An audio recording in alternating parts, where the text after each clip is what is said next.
Welcome, everybody. It's another Thursday, and this is All Things Rex Worldwide. I'm so glad that you're here.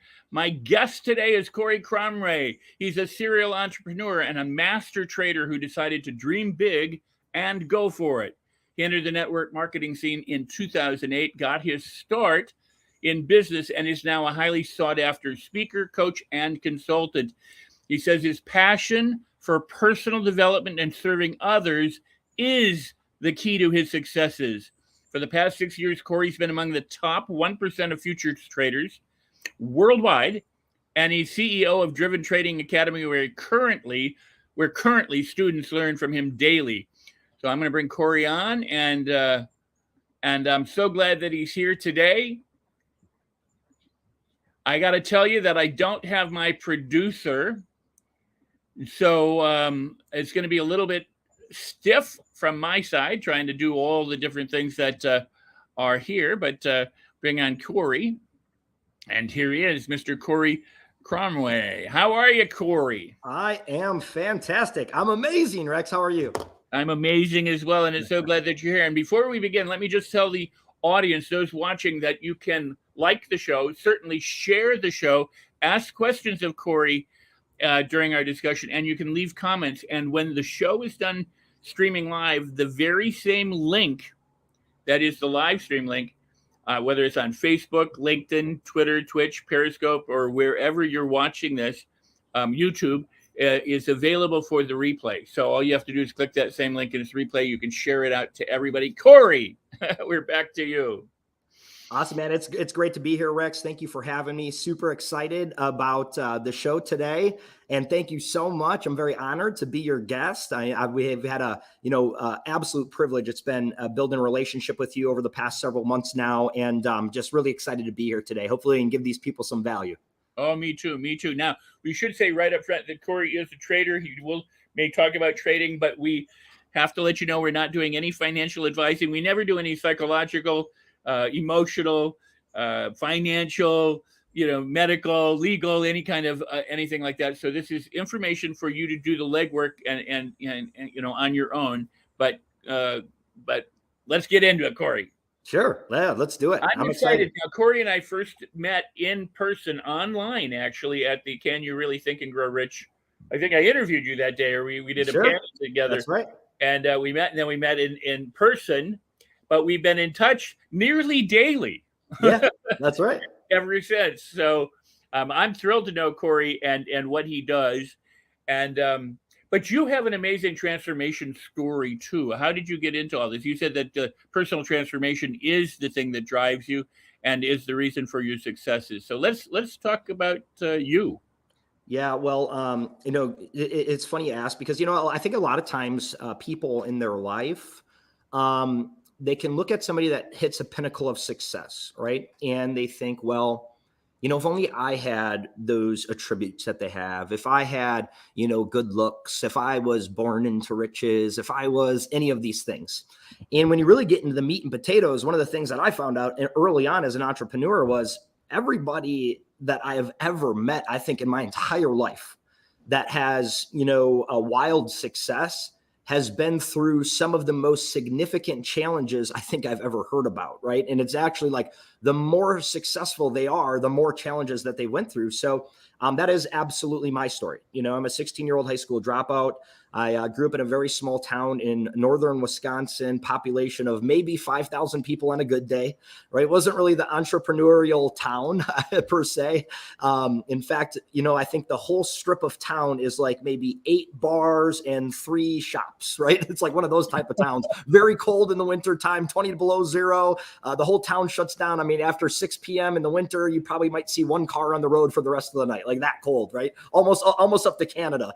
And so I grew up there, and I was raised in a broken home. My parents were big alcoholics. My grandma and grandpa took me in when I was just past first grade, and I basically was raised by my grandparents up until 7th grade. And then, eventually my mom and dad kind of, found their path in life and started, working things out. And they got divorced when I was young. And so I was kind of bouncing back and forth from house to house, apartment to apartment, all really just bouncing around, very chaotic, young life, right? Very, very chaotic. And I remember it vividly well.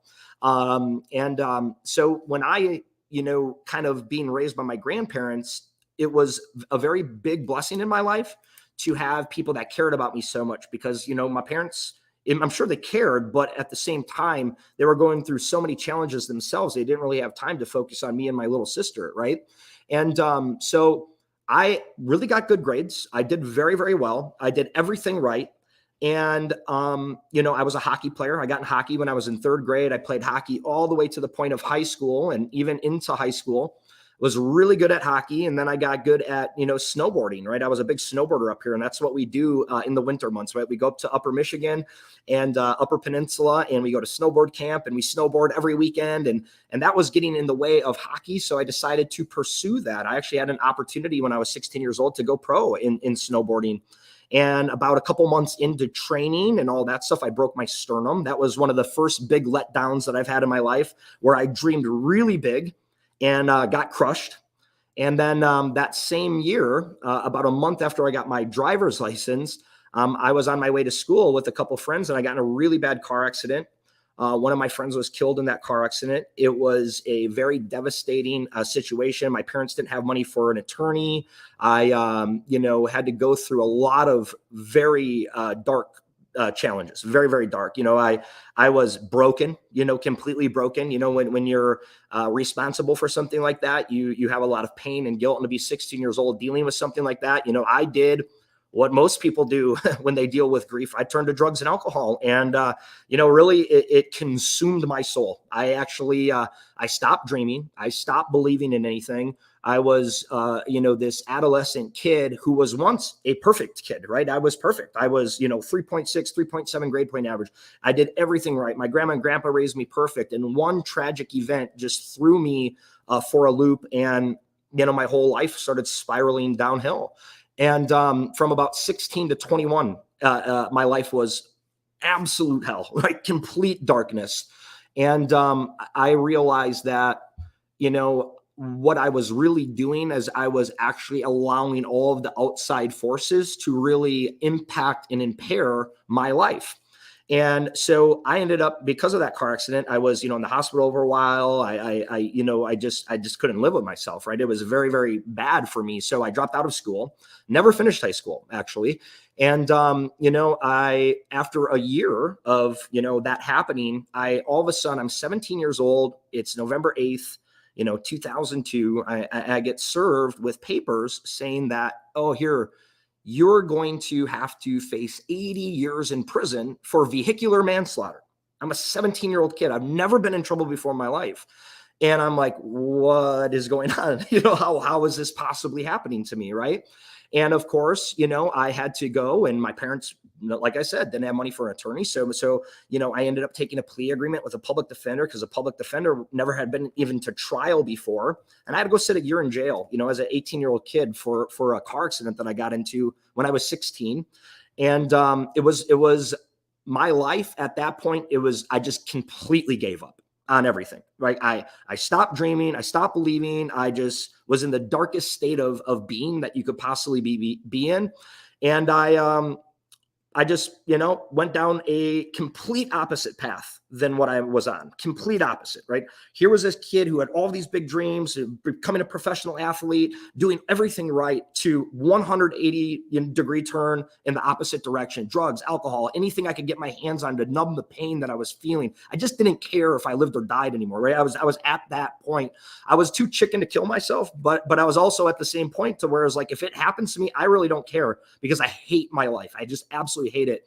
And I lived like that all the way till about 20, 21 years old, until I got clean and sober. And, a good, like an angel, I just call this guy an angel, that came into my life, and he introduced me to the world of entrepreneurship and tried to help me. And that's when everything turns around for me, Rex. It's an amazing story from here. So I don't know if you have any questions, but this is actually where the transformation starts to happen. And everything that you believe in, everything that I believe in, I mean, we've had a lot of time that we've spent together, right? And even being on the Think and Grow Rich tour together, it's because of that I'm here today as one of those success stories, just from changing my thinking about who I am. And I am so glad that you are, and I'm so glad that you're here, and that obviously that you have undergone this transformation. And one of the first things you said is you got clean and sober. How did you do that? Because I think for a lot of people, that is a first step. Yeah. In many cases, sometimes it's not. Sometimes that's not an issue, or sometimes that happens down the road. But for you, how did you come to the awareness that, hey, I got to change this? Well, it wasn't at first. Well, I mean, put it this way. So it actually got so bad to the point to where I was homeless. I was living in the streets in Milwaukee, Wisconsin. I was, 20 years old. I was, massively addicted to drugs, and it was winter. And I realized when it all hit me at once, it was at the point to where I had a snowsuit, a pair of clothes in my backpack, the pair of clothes that I was wearing under the snowsuit. I wasn't showering sometimes for 10 days. You know what I mean? I had nowhere to go. And in Milwaukee, Wisconsin, in the middle of winter, is February. It's 20 below zero, right? It's cold. And so cars would pull into the alley and shut off. And it was in the evening, right, where there was nowhere to go. So I would crawl underneath the car because the heat from the engine would warm me up. And it was like at that point to where I was so at rock bottom, I just knew that I needed help. And I, called my mom, and I just was crying, and she hadn't talked to me in months. And I just said, Mom, I need help. I need to get home. I need to, to get sober. This is like a lot of problems that I'm going through right now. And I went to treatment, I went to rehab, and my life was so bad, Rex, that it was just that point to where, people say my life was at the bottom of the barrel. I tell people there was a hole in the bottom of my barrel, and I fell right through it, like right through it. So I was at the point of where I was so broken. I don't think that I could be broken anymore. And it was at that point I realized that I actually do want to live, right? And that was the first step. I do want to live. I actually do want to be in this world. And whatever it takes to get back on my feet, I'm willing to go through the maybe painful steps that it's going to take to rebound and face some difficult situations in my life that I've been hiding and burying and being numb to, and maybe feeling again. I think there was probably a 4-year period of time where I numbed all of my emotions. I just numbed it with drugs and alcohol. And it was at that point when I made that decision. So it was really a decision. If it boils down to it, I made a decision that I wanted to be alive. And then I made a decision that if I'm going to be alive, well, I need to get help. And so I wanted to change so bad at that point because I just didn't want to live like the way I was living. I was broke. I was broken. I was hopeless. I was at the bottom of bottom, right? And I was like, okay, it could never get worse than this. Let me ask you a question, because I think that really, the idea that I want to live, because some people don't, sadly, or they're tired. They go, I don't. But when someone discovers, what, I'm in the gutter. This is the worst that could ever happen, but I want to live. I don't want to die this way. I don't want to be this way. I want to live. I want to change. As they say, once you're in the gutter, laying on your back, the only way out is up. And what a powerful, powerful thing. But, some people will say, people have to get in the gutter. You have to tough love them. You have to let them get into the love in order for them to change. Well, an alcoholic can drink themselves to death after 20, 30, 40, 50, 60 years of hard abuse. For a drug addict, that could happen 30 seconds from after the last time they take a drug. I mean, in other words, there's a difference between, hitting bottom. Yeah. When you're a drug addict, because every time somebody takes a drug, that could be the last time they take a drug. While that could be the case sometimes with alcohol, it's not typically the case with alcohol. So congratulations on deciding to live and deciding that you wanted to be here. And also the fact that you then transformed your life. So from that place of, I want to live and I want to, change, and I don't want to be broken. I don't want to be broken. What did you do to take back your life, your mindset, and begin living? Because this is absolutely fascinating. Yeah. So, living life and facing reality was very difficult. right? So, number one, because I had gone through that troublesome past, right? I had a criminal record. Nobody would give me a job. So I was like washing dishes for $7.25 an hour. I had a guy that I was working for as a grunt laborer in construction, making $10 an hour, right? And that's not a lot of money, right? So it was very difficult to stay afloat and pay my bills and pay rent. And I ended up renting this apartment in Minocqua, Wisconsin. It was back up in my hometown. And this guy that was my landlord, he was like this business guy. He's a super savvy business guy. He was like project manager of like one of the most successful construction companies in northern Wisconsin. And he had just ventured into this business, which, was like a network marketing company. It was called Mona V. And he was with this leadership development organization. And he came over one night and he was just like, hey, you seem like a driven individual. Like, I want to talk to you about this business.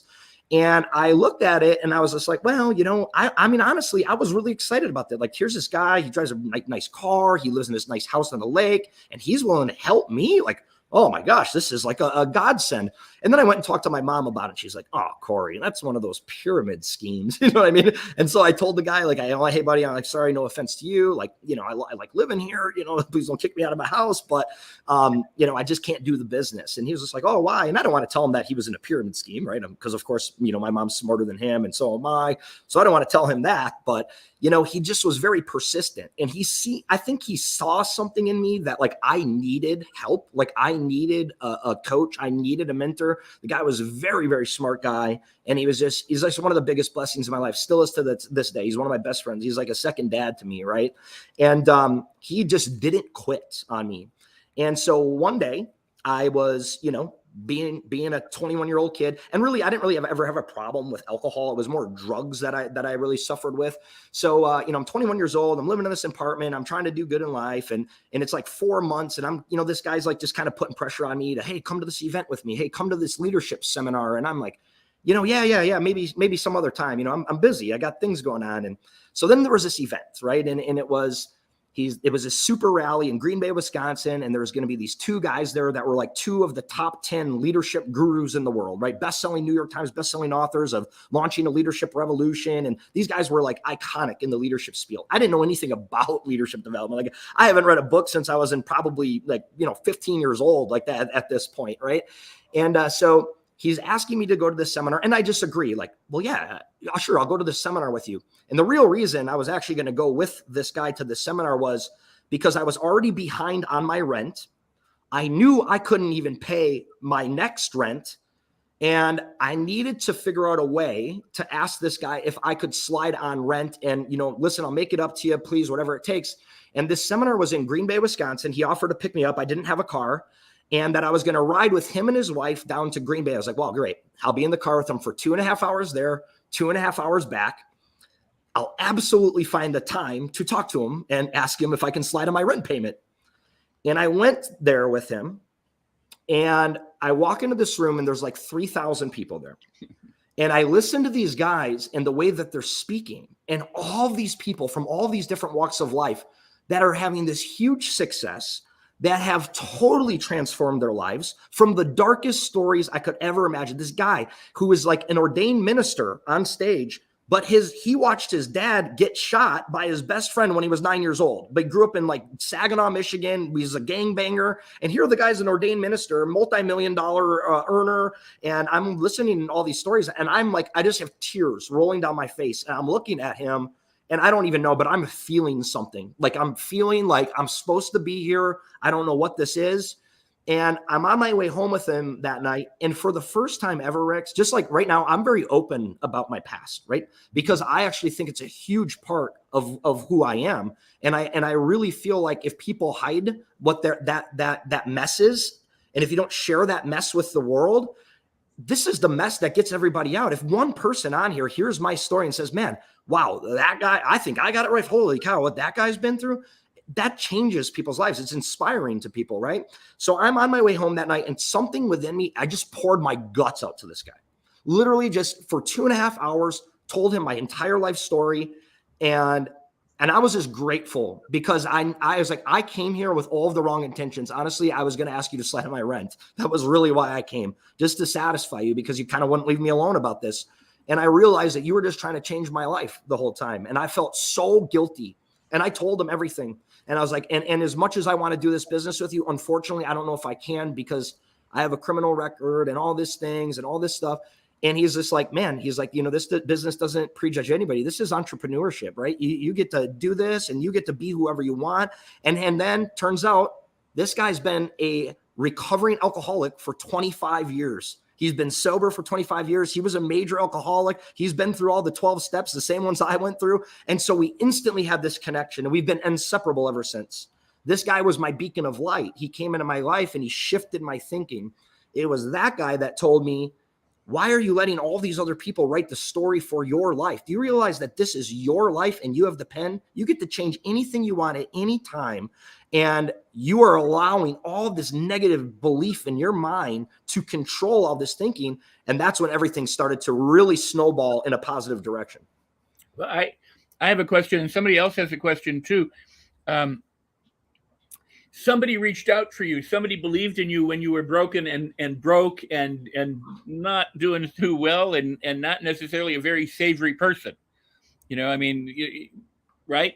Yeah. Yet somebody believed in you. Somebody reached out. They said, hey, I think I can help. That person's become a lifelong friend, a mentor. How important is it? Because I think that's fabulous. How important is it for us to have coaches and mentors and guides and people who help each other and help them? And then there's a question, the follow-up question from Jana, who says, when you can't escape negative, how do you change your mindset? Because obviously, you learned how to do that. And so we can talk about that. But, and you coach, you consult, you reach out to people, because of the thing that you went through. So, I'd like to hear, about coaches, mentors, guides, counselors, consultants, that kind of thing, and then answer Jana. So, just regarding the mentor and the coach, first of all, anytime you go out to do something different in life, right? You go out to seek different results. You go out to, change your life per se. It's very difficult. Okay. It is very difficult to just make a decision. Hey, listen, I'm going to go change my life today until something bad happens to you tomorrow and you derail immediately. What a coach and a mentor does for you, it's that person that you can talk to about everything that's going on in your life. This is what it was for me. It was that outside perspective on everything that's going on in my mind, right? I let all this stuff clutter up in my mind. But if I just let it sit in there, it's just going to eat away at my subconscious, right? But if I let it out and somebody that I trust that's important to me, and I know that person has good intentions for my life, they can give me their perspective on what I'm going through. It helps me navigate that situation much better. And that person holds me accountable to the things I say, the things I do. They help you establish character and integrity in your life. It's almost like they're that guiding compass, right? They're kind of like that light that we think, right? The light at the end of the tunnel, they kind of become that light. It's somebody you aspire to be like, and you get information from them and you respect and you value what their perspective is on your life. And for me, here's how important it was for me at that time in my life. I did not believe in myself at all. Rex, I didn't believe in it at all. For everybody that was listening, I did not. At that point in my life, I didn't believe in myself at all. But this guy believed in me so much. I took those initial steps in my life for the better because I didn't want to let him down. Like, he believed in me so much, I didn't want to let him down. And then at some points, right, it took over and I finally started to believe in myself. But it was because he believed in me first. That's so cool. Would you have reached out if he hadn't reached down? No. That's an excellent point too. No, I wouldn't have. That guy saved my life. In fact, if he didn't come into my life, there would probably be a good chance that I would have derailed. My life was just, sure. I was struggling financially. I was having a hard time. I probably would have got kicked out of my apartment at some time. And then what happens after that? What do I got to live for again? And then back down the drug hole, back down this. So I can't even say that I don't know. But what I tell people all the time is I'd probably be dead or I'd be in prison, right? Like that's just where my life was before he came into it. to where I was trying to do the right thing. But when your life is fragile and you're just I was 1 year clean, right? 1 year. So when your life is that fragile, well, if I would have got kicked out of my apartment, can you realize what that would have done to me? Well, screw it. I tried to do the right thing. It didn't work. Back to the alleys, right? Like, so it really was. He knows, but he came into my life at just that right time. It was a very divine intervention for me. Well, and I think that does happen. And I think that a lot of people miss the divine around them because they are focused on being broke, or they have done what you just said, where I tried it for a year. It didn't work. Obviously, I'm not meant for this. So, and they return to being broken or worse off. And they don't notice that there's oftentimes many people in disguised form, perhaps, but many people who are there for them, trying to reach out, trying to get to them, trying to say, hey, there's an alternate way to live and to be, and this is the way. And so it's sad when people don't find that. So let's go to Jana's question. There's some other questions coming up, and we'll also have to take a break in a little bit for the Los Angeles Tribune, and I'm going to try and do that without my producer, Ava. By the way, if I didn't say it, Ava sized that finally. Ava, after more than a year doing the show, sized the, I guess you call it, the flyer, the banner, the show, so that it fits now over the screen, and it hasn't for over a year. So I'm so happy. Awesome. So wonderful. You met Ava at the event. Sure. And anyway, but she's busy. She's doing the training right now, and she'll be back next time. But the question, going back to Jana's question, when you can't seem to escape the negative, how do you change your mindset? So here's how I do it. And I think that anybody can do it by implementing these things in their life. You have to realize that any negative that you're experiencing, it's only going to be more negative if you allow it to penetrate who you are, right? See, this is what I've realized. I spend so much of my life worrying about tomorrow and the next day and the next day and the next day and 2 years from now, 3 years from now. I also always was dwelling on my past of I'm not worth anything because of what I went through and what this label is that I gave myself because of these things that I went through. And I realized that, if you really think about it, the only moment in our life that is really guaranteed is the very moment that we're living in right now, communicating with each other as we speak right now. I could walk outside and something bad could happen to me, right?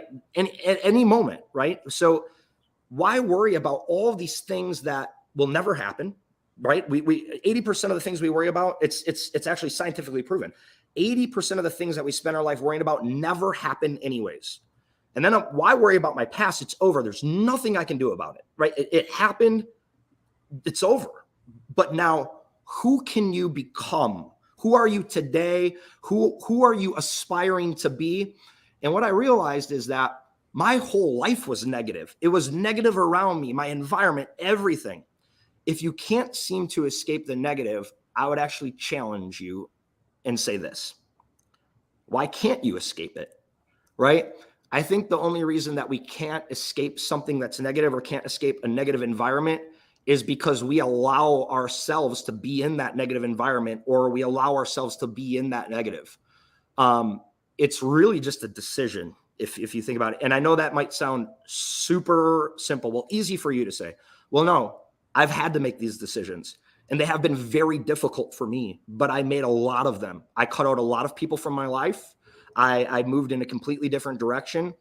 Everybody, when I was trying to go out and change, like, remember, we got to realize all of my friends that were around me at that time, and I started going down this world of personal growth and development. They're like, man, you changed. We don't even like hanging out with you anymore. Good, right? Because that means I'm doing something good, right? Because they were bad people that I was really hanging out with. And I'm not saying like, stay away from your mom or your dad or anything like that. Like, even my dad was super negative. Like, I'm trying to go change. And I was like, man, I'm going to be a millionaire someday, Dad. It's going to be amazing. And my dad looked me in the eye one day. He's like, stop telling people you're going to be a millionaire. You're embarrassing yourself. Like he literally was like, he's like, go get a job. And I'm trying to pursue this journey of being an entrepreneur. And I truly believed that I could actually become somebody because these people spoke so much belief into me. And then it was like Cory and his cult, his little cult, right? That I was involved. These people were just a bunch of people that were trying to help me change my life. And my dad was so upset that he didn't have that influence over me anymore.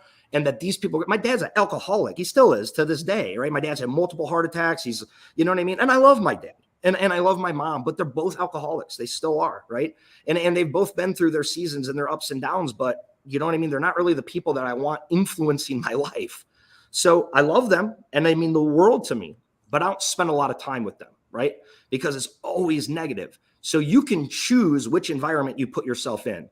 I chose to start associating with people that were like-minded, that were positive, that were upbeat, that were on a mission to change their lives. Because if you go out into this world, it's a very dark world. It's a dark dog-eat-dog world. Everybody's competing against each other. Everybody always has something to say. We always have this negative filter, right? That we live in. And so for me, I just had to shut that off. I shut off the news. I shut off every negative influence that I had in my life. I said, okay, what ones can I control? Which ones can't I control? And I realized I can control almost all of them. And some of those decisions might be difficult, but you got to make them, right? It's the difficult decisions that I made back then that put me in the place that I'm in today. Well, you have said so many powerful and so many beautiful things. We're going to have to take a break in a moment. But one of the things that you talked about is, having the ability to choose and make a decision. And I think for a lot of people that until they start making decisions that affect their mindset, their emotions, their speech, and their behavior. In other words, until they start transforming their life by choice and making the decisions, they don't get that it's a decision. Yep. They think it's magic, that something happens, that, whatever. They don't realize that the power is in their ability to decide. And it's it's inside the person, not somewhere else. So what a beautiful, beautiful, statement.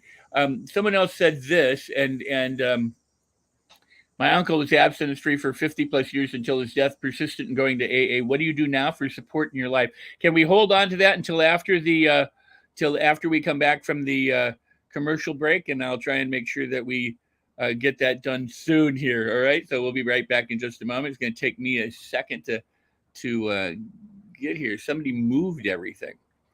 If this is why I'm not in the back, somebody moved it. So let's see where we are. I honestly don't. Wow, where did they do with it? Well, we'll go with this, everybody. I am so grateful to have a show. The Los Angeles Tribune asked me to do a show more than a year ago. We've done every week, with the exception of maybe one or two shows, have fabulous guests. But I'm so happy to bring you all things Rex, and it's because of the Los Angeles Tribune. And so.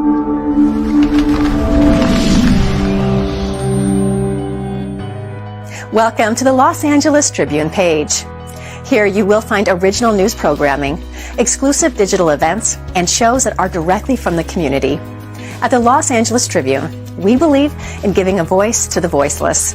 We are proud to be the only national brand to empower everyday people to make a difference. Since 1886, our reputation has been built on truth and responsibility. Thank you for watching and making a difference. For general inquiries, contact today. Thank you on behalf of the Los Angeles Tribune team.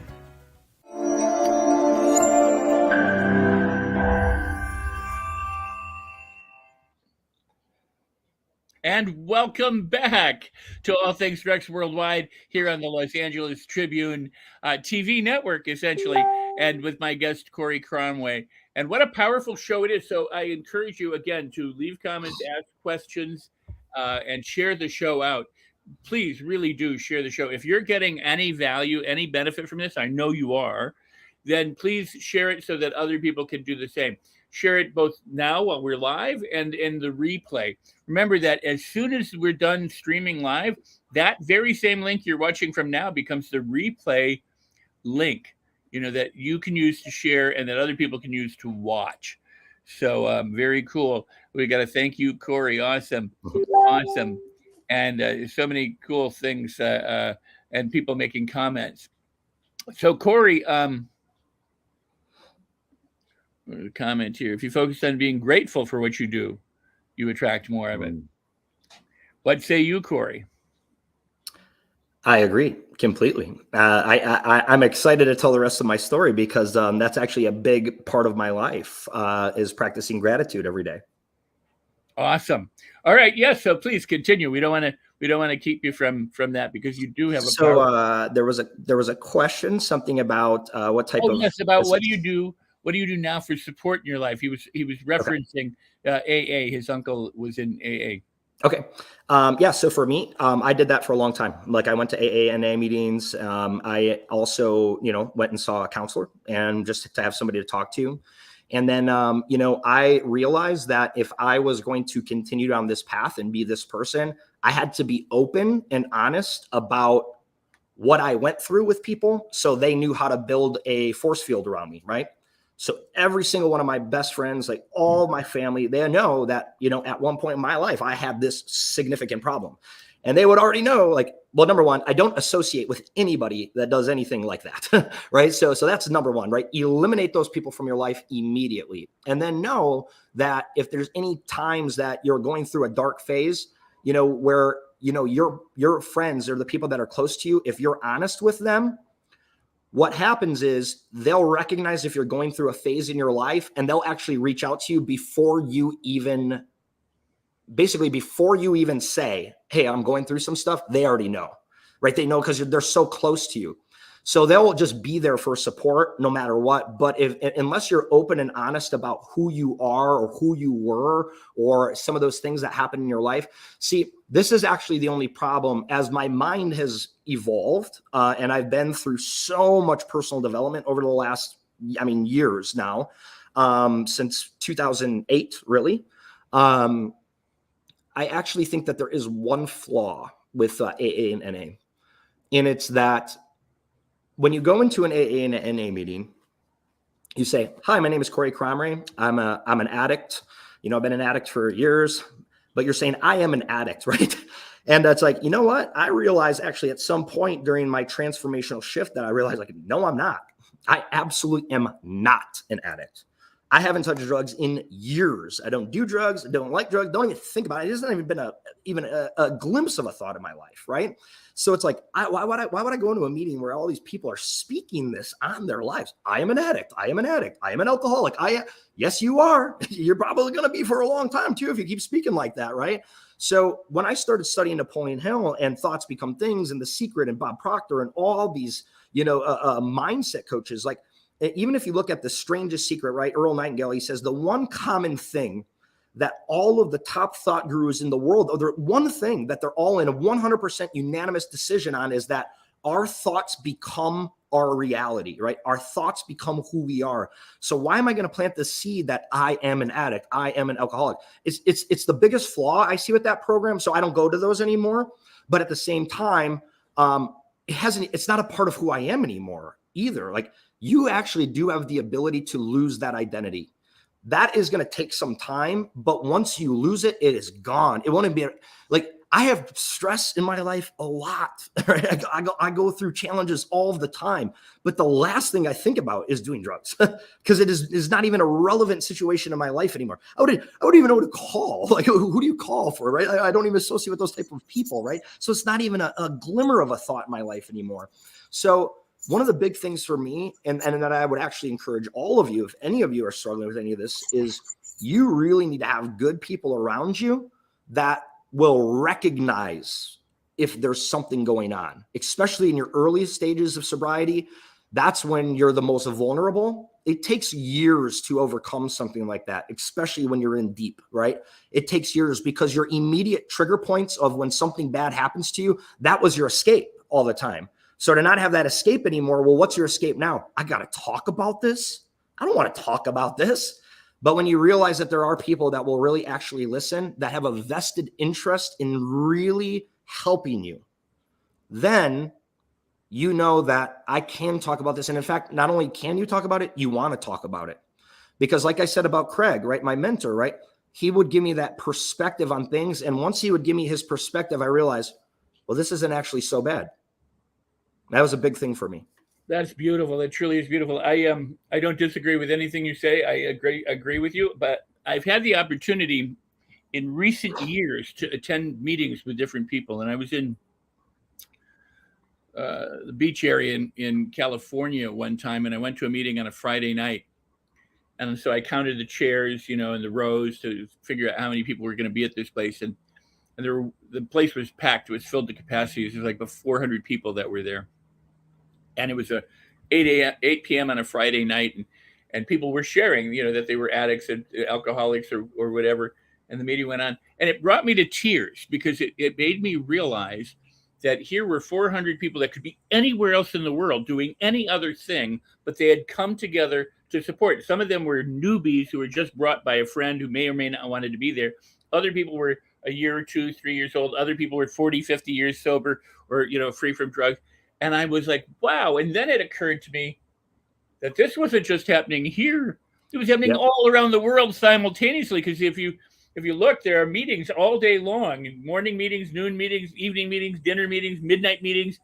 And I was like, what struck me was that here were people trying to claim their life back by whatever. Absolutely. And the New Thought movement is what actually influenced AA. Yep, 100%. From New Thought, like I said, and don't get me wrong, the programs are amazing, right? I just think that's the one single thing that I would actually change in that program. But you're right. In fact, Rex, in this small town that I live in, right, in the summer where we spend our summers, there's like 20 meetings that go on every single day. And this is a small town. They actually have one of the largest NA conventions up here in northern Wisconsin. They have it at the Point Hotel up here. It's massive. I mean, there's people that come, the population like quadruples during that one week. And it's amazing to see all these people come together. And that's another thing too. It's the community, right? It's that community, that embodiment of people that are all going out to change their lives together. You need that network, right? You need to be associated with those like-minded individuals, like I had mentioned before, right? This is a whole group of people that believe they can get better and they don't need that anymore. It's the most powerful movement ever. It's amazing. No, I completely agree. I don't disagree at all. We have another question here. Somebody's asked, would you share your book book list that's helped you change your bad habits or qualities? Talking about habits, one of the big ones for me was the 7 Habits of Highly Effective People. That's a really good book. For me too, there was some books. I'll talk, I guess, personal development first. One of the big things that I realized in this world of entrepreneurship, personal development, and really changing your life is that, well, who do I aspire to be like? Like if I could define the perfect life that I want, what would that look like? And then you want to go learn how to build that life, right? And so you learn it from the people that kind of have that life. So for me, remember, I had a lot of big dreams when I was going through school, right? I was a really good hockey player. I played hockey for years. I was going to go be a professional hockey player. And then I switched. I was going to be a professional snowboarder. I even had a sponsorship when I was like young, like 15, going into 16 years old, was getting picked up by like Zero snowboard apparel. Like that was that good as a kid. I mean, it could have been I could have been on the X Games, right? Who knows? But every single time I had one of these big dreams, they got met with major demise. And it was like, my life was like snowballing down this really bad path. And then all of a sudden, this car accident happens, and then all of the dreams are gone. So one of the big things for me that helped me change my life significantly was I had to start dreaming again. I had to start looking at what my life could be like so I would have something that I could always look at. I always tell people, if you looked at your life and you go through all these peaks and valleys in your life, but if your dream was the size of Mount Everest, you can always see the summit of the mountain. Even when you're in the depths of the valleys, you can always see the summit of the mountain. So a big book for me, 2 of them were Magic of Thinking Big, okay, by Dr. David Schwartz, I believe it is. Magic of Thinking Big. And another one is Magic of Believing by Claude Bristol. These 2 books, major impacts on my life. And if you're going to read the Magic of Believing, I would actually recommend getting the audiobook, and it is amazing. And I would have that on repeat. Rex, for 3 years, I had that book playing on repeat in my ear. It was Outwitting the Devil and The Magic of Believing. Outwitting the Devil is another one. Very powerful. I would say it is. I actually like Outwitting the Devil more than Think and Grow Rich personally, because it spoke to me a lot more. And I realized I was caught in this drift of life. And it's ultimately this snare that everybody gets caught in. And when you listen to that book, listen to the audio of that one too, because it's really kind of creepy. It is cool, right? So when you listen to the book, it's really going to absorb. But that's how I learn better, right? Is by the audio. So I listened to that book over and over again. So Magic of Believing, Outwitting the Devil, for like 2 to 3 years. I would always walk around with an earbud, or in my car. I was a rolling university, right? I didn't listen to music for probably years of my life. I mean, I had a whole thing full of CDs, personal development CDs, like a big, huge Tupperware, 1,000+ CDs. And it was just nonstop over and over. And for me, it was anytime I was down, I would listen to one of those stories of like this guy who was, broken, and he was $1 million in debt, and he had a gun in his mouth, and he pulled the trigger, but the bullet didn't go off. And now all of a sudden this guy's like a pastor leading this huge church and all these things. I would listen to stories like that because that is what got me through my dark moments now. So that was my new drug, right? It was like my new addiction, I guess you can say. And it was a really good one, right? Because it really changed everything about my life. So Magic of Believing, Outwitting the Devil, 7 Habits of Highly Effective People are really good. If you're in business, I would say How I Raise Friends and Influence People, Think and Grow Rich, How I Raised Myself from Failure to Success in Selling, how to have power and confidence in dealing with people. I mean, there's a lot. 5 Love Languages, by the way, is a really good book. It's like purple and pink, so don't judge me for that. But it's one of my favorite books. Gary Chapman is the author. It's called The 5 Love Languages. That book helped me with my relationship big time, because I actually didn't really know that we all have different love languages. And so something that fills my love tank might not fill somebody else's. Like for me, I'm a physical touch and things like that. And like words of affirmation kind of. And then, my wife is like quality time and, acts of service. Right. So it's like, if I tried to, physical touch all the time, that's not filling her tank. So if I want my tank full, well, I better be spending quality time with her and being that partner that she needs. And that applies to everybody in your life. Every single one of us are wired differently. But if you don't understand how all of us are wired differently, Personality Plus, Florence Littenauer, was an amazing book as well. These are all books that are majorly transformational, but they also teach you that, man, this person really isn't an asshole, right? They just think a little bit different than I do, right? And then you realize that, wow, we're all on this beautiful path of life.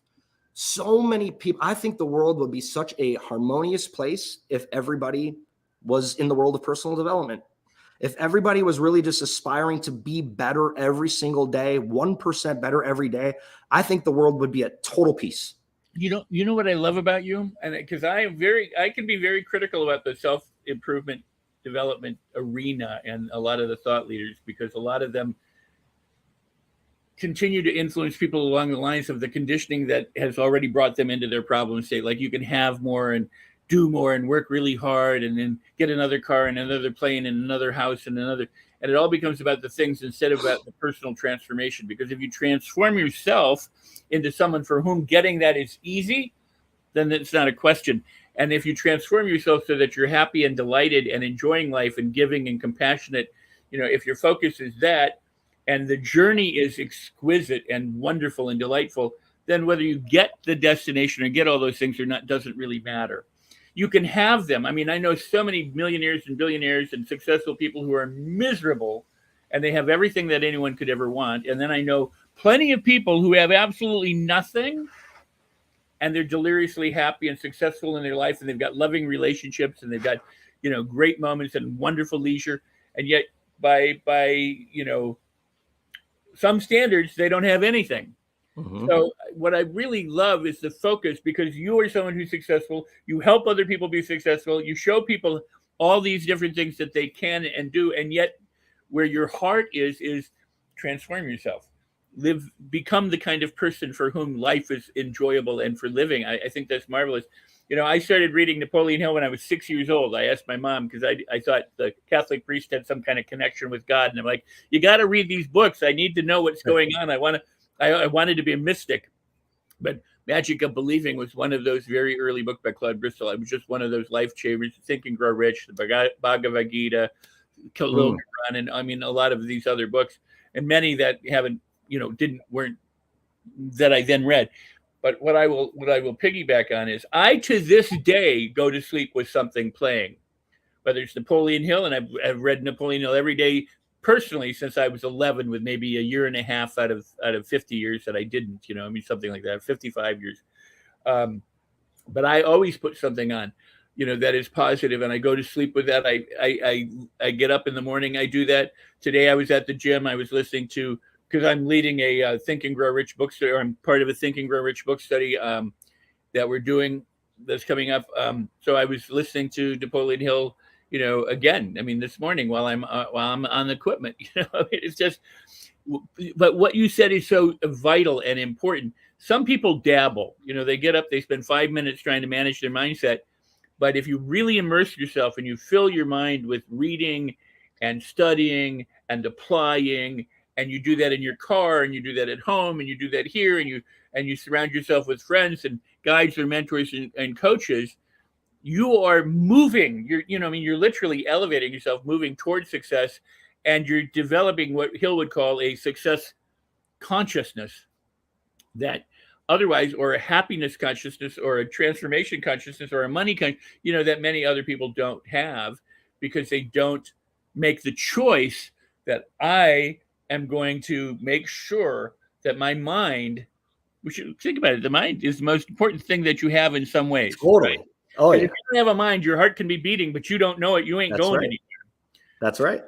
But I mean, you obviously they're both important, but your mind, but the mind, what was it? A mind is a terrible thing to waste, kind of back in the day, which about education.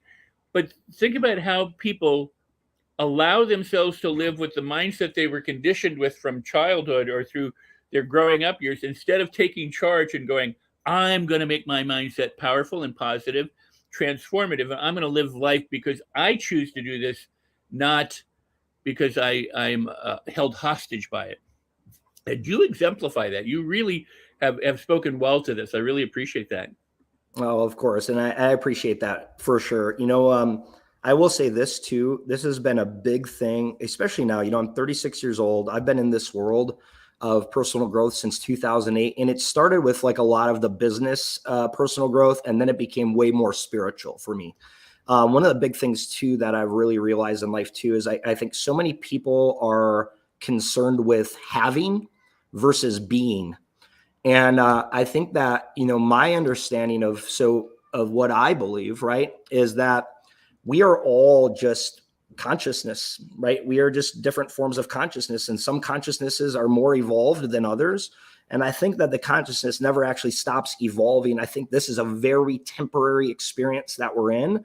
And so if we know that we're these conscious beings, these very spiritual beings living this very short-term temporary human experience, then why don't we spend this time developing that consciousness as much as we possibly can? Because I realize that all the people that I've seen their consciousness very evolved, these are the people that are like, you just walk into a room and you feel their presence. Like, it, Rex, like you have to admit, right? We've been in plenty of these rooms, right? You all of a sudden somebody walks in, like, we're not even paying attention to the door, and you'd be like, right? Like you can feel it. It's very interesting. And I'm not trying to get all weird, but it's very true. This is a huge thing, right? Yeah. In Buddhism, they call it the Buddha field, where the surrounding is influenced by the presence of an enlightened one, and that you can actually notice the difference in energy when you enter a Buddha field, or if a Buddha were to enter the room. And I actually practice a lot of that, right? Like I'm a big meditator. I meditate twice a day, every single day for years of my life. I went and learned transcendental meditation in 2011. And I mean, there was probably like a 6-year period, I think, where I meditated every single day, twice a day. I lost it for a little bit, but I'm right back on track. And I've been doing it very consistently for probably the last year now, and miss a couple days here and there if I'm traveling and stuff like that. But I'm going to tell you right now, this has changed my life so much. I mean, so much. 20 minutes twice a day. I do it immediately when I wake up, and I do it in the afternoon. I used to take naps in the afternoon because I'd be super tired. 20-minute meditation, and you are charged, ready to go for the rest of the day. And, I've really been studying a lot of myself lately. And this is another thing too, that I've really grown very passionate about, is self-mastery, right? If I can master myself, then I would really be in a position, wouldn't it make sense that I would be able to help people more effectively if I master myself first? How am I gonna help somebody if I can't even master and control my own mind, my own being, who I am? How am I going to help you become who you want to be, right? So I think it is the single most important thing that any of us can do is work on ourselves. I think it is the highest return on investment in the world is personal development. I think that it is the most precious amount of time that you could possibly put into that. I think what you get out from the value that you received, I'm going to tell you right now, you eventually get to this place in your life where the negative, I think Jana was asking about the negative, like how do you escape the negative? The negative will repel itself from you, right? It will try to come. And sometimes you get shooken by it, but then you realize who I am. And then it goes away. It dissipates, right? Negative or anything negative only influences you if you allow it to, period. That's it. Wonderful. Absolutely wonderful. I scrolling below is driventrading.com. So if people want to get a hold of you, they can get a hold of you through driventrading.com. Yeah.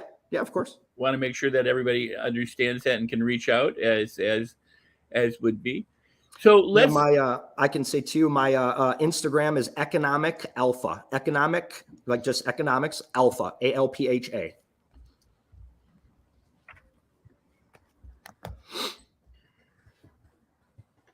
Rex, are you getting techie on me? I'm going to try and economic. I hope I spelled it right. Let's see if I did. What happened to it? Where did it go? There it is.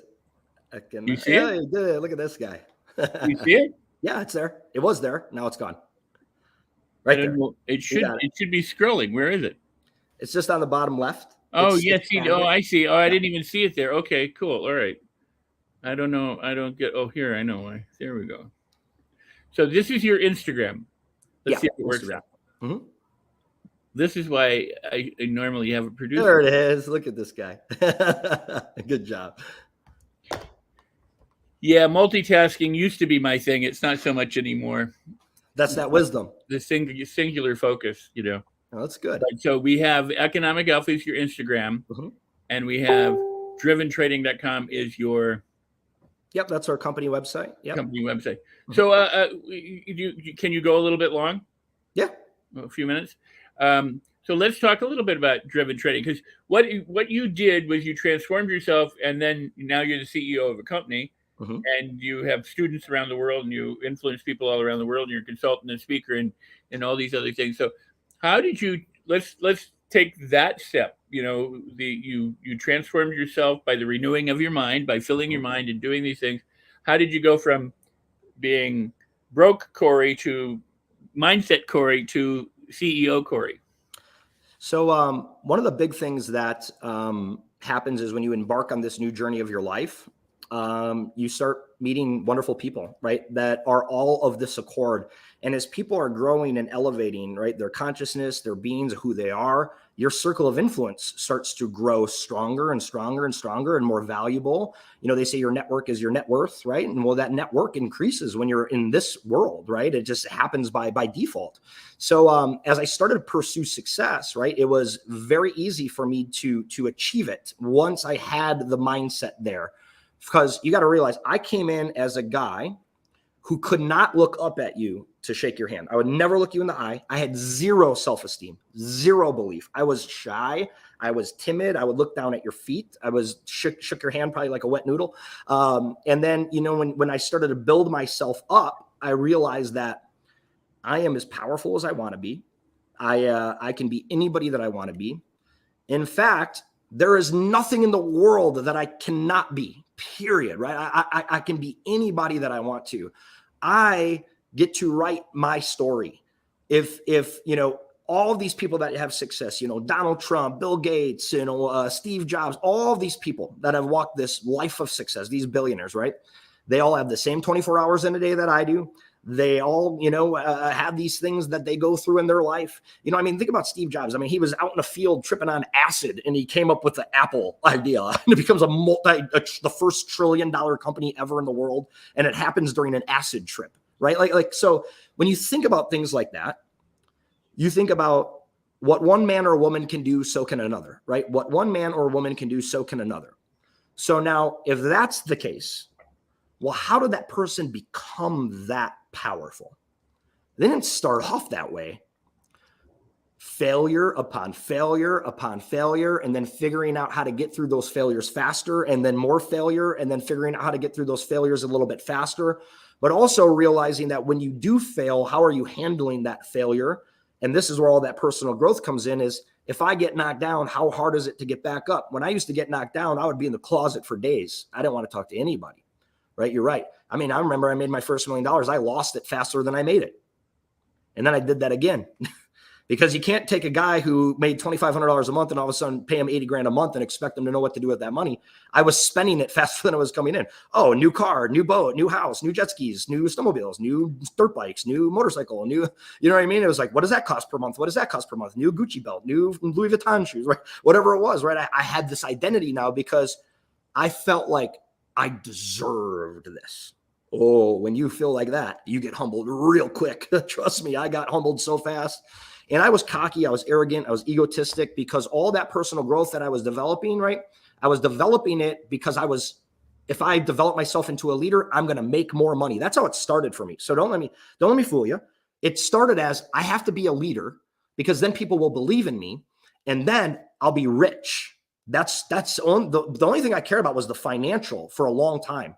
And then I realized that that's not what it's about at all. In fact, there was a time in 2019 where I was making more money than I've ever made in my life, way more than I even make today. And I was the most depressed I've ever been in my life, right? So my story, I got involved in network marketing with Craig Weberg, right? My mentor, that guy that came into my life. And over the next 6 years, I made my first couple $1 million in that industry. Everybody said it wasn't going to work. Everybody told me it was a scam. Everybody told me I would never make it. And I made it in 4 different companies. I hit the top of the comp plans, right? The compensation models. And then I realized it wasn't for me, walked away from that industry. And I had done years of personal development up to this point. And I was just like, you know what? I might be a good consultant for this space. I was young. I was one of the youngest people to ever make $1 million under 30. And I was like youngest time executive in 2 different companies. I was like, maybe I could go out and be a consultant and show people how I do what I do and show them how to cater their message for the millennial generation and all these things. And I built a consulting empire in my mid-20s. And it started off in network marketing. And then pretty soon, here I am, a 16-year-old high school dropout consulting for 3 Fortune 500 companies. Like, how did this happen, right? This is, whoa. But I hated my life, right? I was freaking working 90 hours a week, had multiple things going on. It was so much chaos, spinning all these plates. And I'm like, why? I'm so unhappy, right? I'm just so unfulfilled. I was gone for 3 weeks, home for a couple. I was Delta Diamond halfway through the year every year, which is like 200,000 miles of flight travel. And I got to the point to where I was like, I hate my life. If I stay on this course of life, I'm going to end up with a heart attack, right? It was too chaotic. So I realized that being successful was very stressful, right? For me, like I was in this situation. I hated it. I had money, but I didn't even have time to enjoy it. And my life sucked. And I was like, you know what? I sat down with my girlfriend. She was my girlfriend at the time. We had been together for years. I said, I hate my life. I need to get rid of this. I have to get it out of my life. And I just want to focus on me for the next year. I don't want to do anything. And I had no idea what I was going to do next. No idea. I didn't have a plan and I didn't care. Honestly, Rex, this is like when I was like, I was meditating and I had, all of these good things that were going on in my life. And I was becoming more spiritual and more in touch with who I am. And I just didn't care. I mean, honestly, I was like, if I end up bagging groceries, I will be more happy than I am today. I went after and became successful financially, right? What you think is successful. It was not success for me. It was misery.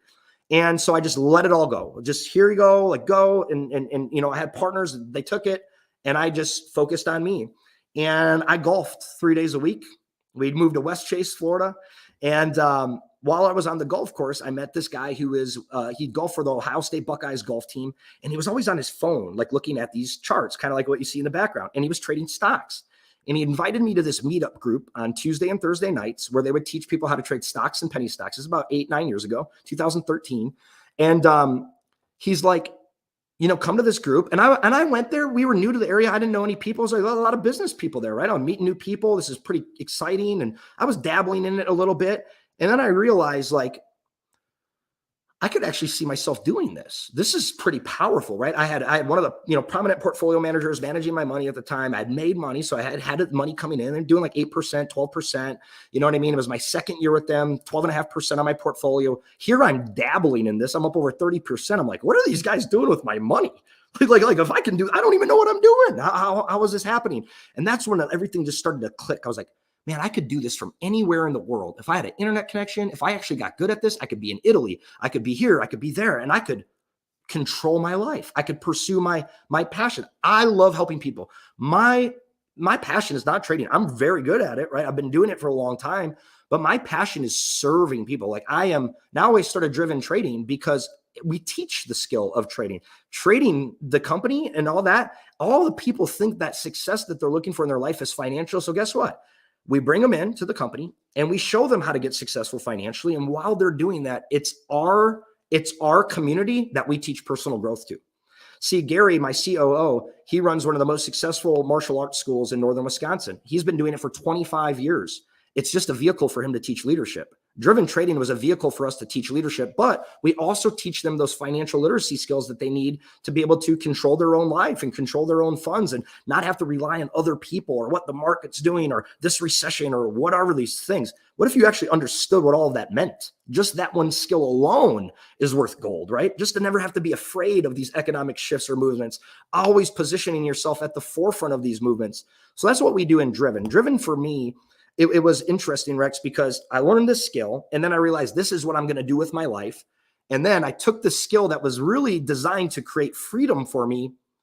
And I went and created another job for myself, got into private equity management, ended up spending 5 years of my life, 5 days a week, 8 hours a day behind my computer screen, making rich people richer, managing all these portfolios, making a bunch of money, getting my first $1 million home and my Ferrari in the garage, all these things that I thought would make me more happy. And I hated my life once again, right? 2019, I'm 33 years old, May 4th, never forget the day, it was Friday. I take my 4-year-old son at the time, he had just joined his first sport, and I took him to the field to practice soccer. And I was 211 pounds, 45% body fat, making a lot of money, multiple 6 figures a month. And I was playing with him for 5 minutes and I passed out. Like fainted, like I was that out of shape. And he's crying. I'm watching him. I said, Dad, you promised me, like you promised. He was so mad, my 4-year-old son. And it broke me, man. Like it was, talk about being at the bottom, like with the drugs. This was way worse than that. This is my son who I barely spend time with because I'm always too busy, right? And now this was that one day that I promised him that I was going to be spending time with him, and I can't even do it because I'm this like fat slob, right? And it was the most emotional breaking day for me. I literally the next day went and signed up for Planet Fitness, changed everything in my life. And I told Kaylee, I got to change some things here, right? I got to do some things different. Well, I was getting ready to partner with one of the largest brokers in the world. And I was going to actually go teach people how to do what I did. And I got really passionate about my life again. Like, wow, we're going to bring Wall Street to Main Street. We're going to show what average people, never have the opportunity to participate in, right? And what's normally only available for accredited investors, $1 million net worth or more. What if we could teach the skill to everybody else and show them how to make those type of returns on their own money, where they never have to rely on anybody to create wealth for them? And I was excited about this program. We worked on it very very hard, for very long. And I put a lot of time into it. And I got excited about my life again. I was getting into best shape of my life. I'm in the best shape of my life today, right? At 36, I'm 170 pounds. So that's a big drop, like over 41 pounds. I am probably about 18% body fat. I got a 6-pack. I haven't had a 6-pack since high school, right? So it's just like, and I run circles around my kids today, right? They can barely keep up with me. So that's a big shift too. Why? Because I realized once again, I was in this path where I didn't like my life. And going back to what Jana asked earlier, I decided to change it. I started scaling out of that, and I started scaling into, I'm going to go change the world with this skill. I also can inspire people with my story and I can help people, right? Which is really what I get fulfillment in.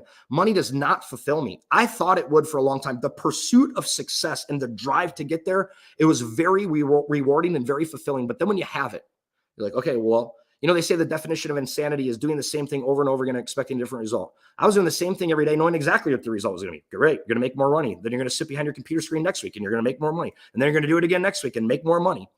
I hated my life. I didn't care how much money I ever made again. I was like, I really get my fulfillment from all these wonderful people that are on here saying, wow, you've changed my life in so many ways because of Driven, because of this. That is why I'm doing this. I'm getting ready to partner with this broker. And then in October 2019, they wanted to charge $25,000 for entry and $3,000 a month on a 12-month contract before people even funded their brokerage accounts. I was like, this is unreachable for people. And I pleaded with them. I told them my story. And I said, like, this is not how I wanted this. This is not it. And I walked away from it. It was probably $10 million a year deal, but I didn't care. It wasn't about the money. So ultimately, make a long story short, over the last couple of years, I decided, well, I'm going to do this myself. I'm going to create a network of people that want to come together and learn with one another, be supported by one another, just like that AA and that NA meeting, right? A whole group of people with common cause to go after their dreams and goals together. They might all have different dreams and goals, but together they could all work together and lean on one another when it's tough and the struggles are there and it's challenging, but to be their big support network around people and then giving them all the tools that they need to maybe hit that financial pinnacle that they're looking for in their life. There's nothing like it. There's absolutely nothing like it. So that's ultimately why I created the company. We launched a company back in April. We're doing really well. We're growing. We have over 3,500 students today worldwide, and we're exploding like crazy. We're projecting to have over 20,000 students by the end of the year. So right now it's kind of mass chaos of, operations and getting ready for all the big waves of people to come in. But we're truly making a difference out there. And it's very fulfilling and very rewarding. Wow. Well, what a transformational journey. And what is so cool about you is so many different aspects of what so many people go through is embodied in one person, from how you were raised to being broken and a drug addict to getting clean and getting into the mindset and then making a lot of money and then going, I don't like my life because I'm success. I was lucky. I was about 18 and a friend of mine skyrocketed to success in Hollywood, and we'd been friends for a long time. And I said, is it everything you think it is? He says, you know how you want something and then you hate it? And I go, yeah. And he goes, I hate it. I'm like, you've got everything you've ever wanted. He goes, sure. No, I don't. What I thought I wanted was this. What I got instead was all these commitments, all this stuff, all these I don't own my time anymore. I can't do anything. I mean, it was really amazing that the more successful he became, the less happy he was. And so, and I grew up, like I said, in millionaire and billionaire homes. And so I got to see firsthand how money didn't make people happy. It's nice to have it and things are nice to have, but not if you're not happy, not if you're not complete, not if you're not fulfilled. And so you have lived both sides, not having and then getting and not wanting and then going back and saying, you know what, I'd rather be happy helping people and living my life and doing the things that make me joyful and being able to walk away from lots of money. And there are people who just won't ever understand that, until they understand that. It goes back to, you don't make a choice until you make a choice and realize that the choice is always yours. Wow. What a powerful story. What a powerful, share for everybody. And I do hope that everybody who's been watching will take the time and share this out, whether it's on Facebook, YouTube, LinkedIn, Periscope, Twitch, Twitter, Roku, wherever it is. Go ahead and share it. Leave comments in the replays, like it. By the way, and this is an aside, but when you're watching things like this, whether it's on YouTube, it will go to my YouTube channel. It'll be on the Tribune YouTube channel. Wherever you can, go and comment and support and like or subscribe and interact. The best thing that you can do to help other people, to let YouTube or Twitter or Facebook or whatever know that other people could be interested in this, is the engagement that you have. Just hitting a like doesn't do as much as if you ask a question, leave a comment, or have a bit of a conversation involved on there, because then the algorithms, these, mechanical things saying, oh, well, this is getting attention. Let's push it out so more people can see it. This is a story. I have to say this because I absolutely believe it's true. You have a remarkable story but I'm also very happy about all my guests having remarkable stories. And I don't mean that in a comparison way, but what I'm trying to say to the people who are watching is every single person who's a guest on the show, I ask to be on the show because I really want to share them with you and the world because they have a tremendous story. And I really hope that you will take my guests and their story and the show and share it for others so that they too can benefit. I don't want to, let's not be stingy about this. Let's really just push it out there. Cory, you're amazing. You truly are amazing.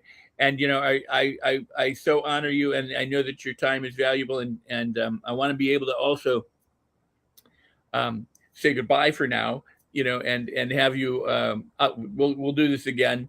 And, but go to you'll be in the green room. Hang out there for a few minutes while I close the show, and I'll come in. I'll chat with you. Cory is a really busy guy, and like I said, we've been talking or texting or something almost every single day, and I can't tell you what a blessing that is. So thank you, Cory. I'll be right with you in just a second. Thank you, Rex. Thanks, everyone. Oh, thank you. Let me give you the last word, though. I'll just say this. It doesn't matter where you are in your life at any moment, right? It could be the darkest of the dark. It could be the lightest of the light. And just realize that every single thing that you could ever dream, that perfect life that you could ever dream of, all it takes is disciplined decisions on a daily basis. And anybody can achieve anything you like. There is no circumstance that you could possibly ever tell me that can't get you everything that you want in life, everything you want, the perfect marriage, the perfect relationship with your kids, the perfect financials, whatever it is, right? It's just decisions that you have to make. And sometimes it might be a whole bunch of decisions that are compounded on each other, but you have to change, right? You either hate losing enough to change or you hate changing enough to lose, was a good quote by Warren Woodward. He's one of the first mentors I had, right? You either hate changing enough to lose or hate losing enough to change. So dream big, go for it. That's what I'll say. Wow. Well, Cory, again, thank you for being here. I'll be with you in just a few moments. Thank you so very much for the value that you've added to everyone. And guess what? It's not just today, but off into the future, because this show is going to be around for a long, long time all over the place. Thanks, Rex. Thanks for having me. Mr. Cory Kromray at driventrading.com. I am very grateful and very thankful that he has been my guest today. I'm so glad that we have this friendship together. And that I'm getting to learn and know more about him, but also what he does. I mean, I get to learn from somebody who's doing stuff that intrigues me. All right, so I need to tell you about Life on Your Terms. I don't need to, I want to, but I do need to as well. And I'm very, very grateful for all of you who are here. And I want to thank you for that. And I'm just trying to figure these things out. So, as you know, I'm the author of a book, and somebody mentioned it earlier in the during the show, Life on Your Terms. So I want to thank the person who mentioned it earlier for mentioning it, and the Attitude Activator, by the way. So so awesome. But this book you can get from Amazon. It's Life on Your Terms. It's designed to be a blueprint for how you can make changes easily with more fun, so you don't have to struggle, so that you can, if you want to, have more fun and more enjoyment and more love, healthier, wealthier, happier, and to enjoy your success more deeply and fully, along with all of your relationships. So this is a beautiful book. I'm very, very proud of it. It's doing really, really well. If you want a copy for yourself, you go to Amazon, get the softback or the hardcover. Many people are buying it for their friends. They're buying it for libraries. They've been buying it now. It's turning out in bulk so that they can give them away to their employees or to whomever. But what I want to tell you about is right there. You see rexsikes.com/book. When you get the book from Amazon, if you take your receipt code from Amazon and you go to rexsikes.com/book, put your receipt code in a little box, it gives you absolute online free access to a $497 bonus training called the Mastery Loop, which is my training on how you master your mindset, your emotions, your self-talk, your behaviors, and any talent or skill you want to master, and learn how to do that easily and effortlessly, so that you can transform your life. So that's the gift that I give you for getting the book, because I want you to have it. I want you to enjoy both the book and learning how to learn with joy and ease. So with that said, I'm Rex Sikes, and you know me. We're here every Thursday. My next guest is a powerful woman. Her name is Noah Crane. She's going to be here next Thursday, 3 p.m. Pacific time. I'm, again, very grateful that Cory has been here today, Cory Kromray of Driven Trading. And so we'll see you the next time. And remember, if you consider something a problem, it will be a problem. This is what mindset is all about. But if you consider it a blessing, it will be a blessing. So with that said, celebrate everything. I'll see you the next